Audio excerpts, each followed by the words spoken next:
गांव वाला जो है ना पीटने में आलसी हो गया, अब कोई नहीं पीटता। पहले दूसरे घर वाला आके पीट देता था यार, दूसरे घर वाला वो आके पीट देता। आजकल ना मतलब ऐसा हो गया है ना, किसी को पीटने मतलब घर अगर जीवन हो चाहे गांव के कोई लोग हो ना बड़ बुजुर्ग, उसको पीटने की आलस हो गया एकदम ना, छोड़ो ना। हम लोग जब बच्चे थे दूसरे घर का आदमी आके पीट के चला जाता था कि तुम ये नहीं कर रहे, तुम ये गलती कर दी, तुमको बाजार पर देखे तुम ऐसे कर रहे थे। हाँ सोचो, एक हमारे गांव में मतलब भैया ही हैं, उनसे पूरा गांव परेशान।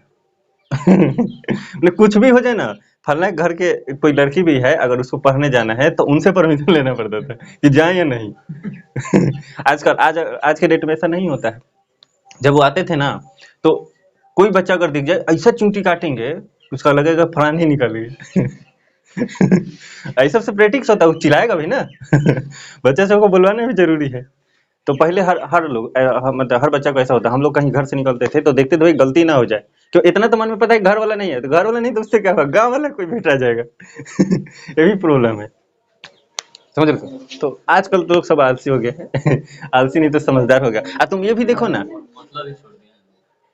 तुम ये भी देखो ना, मतलब पहले के तो टीचर भी कूटता था, आजकल तो मतलब ऐसे नियम लग गए हैं कि आप किसी बच्चे को मार नहीं सकते। ये भी हो गया है ना, मतलब मार सकते हैं पर वो परिताड़ित नहीं कर सकते या कुछ अलग तरीके से उसको नियम बनाया गया है, पर सीधा सीधी इसको क्या लिया गया है कि तुम मार नहीं सकते। तो टीचर भी नहीं मारता है, एक दो बार टीचर पीटा तो कुछ केस हो गया, नहीं तो उसको किसी और ने पीट दिया। मारा था कंप्यूटर क्लास में लाठी से। हाँ। 1 साल पहले तो पहले बहुत होता, मैंने पहले तो इतनी कुटाई होती थी स्कूल में पूछो नहीं, पहले तो इसके लिए कुटाई होती थी ना कि तुम राइटिंग नहीं लिख के लाए हो। सोचो, हमारे प्राइवेट स्कूल के हेडमास्टर साहब प्रिंसिपल साहब थे, तो वो देते थे डेली एक लाइन इंग्लिश के एक लाइन हिंदी के, जैसे वहां पे हम लोग नहीं देते थे वैसे कुछ जीके टाइप होता था या कुछ अच्छा चीज, वो संज्ञा की परिभाषा ही लिख देते थे, उसी को लिख के लाओ पूरा 1 पेज।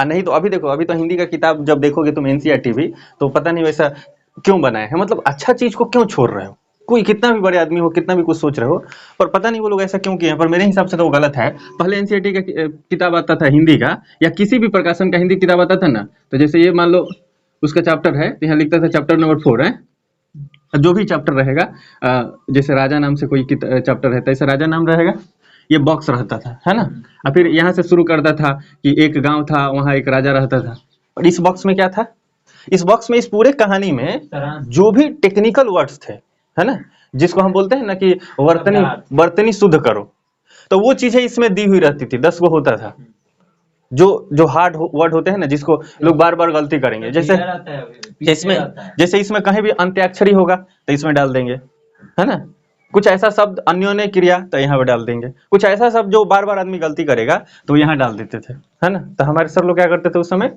ये जब कहानी पढ़ाना है तो पढ़ा दिया, उसके बाद इसी शब्द को क्या करते थे 10-10 बार लिख के लाना है, तो हम लोग फिर उसको भरते थे। देखिए ये तो अच्छा था ना, ये तो हर किताब के ऊपर जो पार्ट था वहां पर 10 गो दिया रहता था, 10 गो 15 गो, जो उस चैप्टर में बहुत ज्यादा हार्ड या फिर उसको याद रखने जैसा चीज होता था। कुछ मान लो अगर ब्रह्मांड से रिलेटेड कुछ पढ़ाई हो रहा है तो ब्रह्मांड कैसे लिखेंगे वो उसमें दिया रहता था। समझ गए मेरी बात है कि हम क्या कहना चाहते हैं, तो ऐसा था, तो ये तो अच्छा था, पता नहीं ये सब क्यों हटा दिया लोग, ये तो बढ़िया था मेरे ख्याल से। उसके बाद यही लिख के नहीं ले जाओ तो कुटाई होती थी फिर है ना, प्रिंसिपल साहब देते थे कि संज्ञा किसे कहते इसी को लिख के ले जाओ। अब बैठते थे वो तो कॉपी दे दिया, 3 गो कॉपी होता था, हिंदी का, इंग्लिश का और मैथ का। वो जैसे हिंदी वाला हम लोग क्या करते थे, सुनाने वाला ऊपर रखते थे। क्यों? क्योंकि जैसे जाएंगे तो पहले से पढ़ के जाते थे हम लोग, लाइन तो एक लाइन रहता था, जाते जाते बोल देना है फटाते।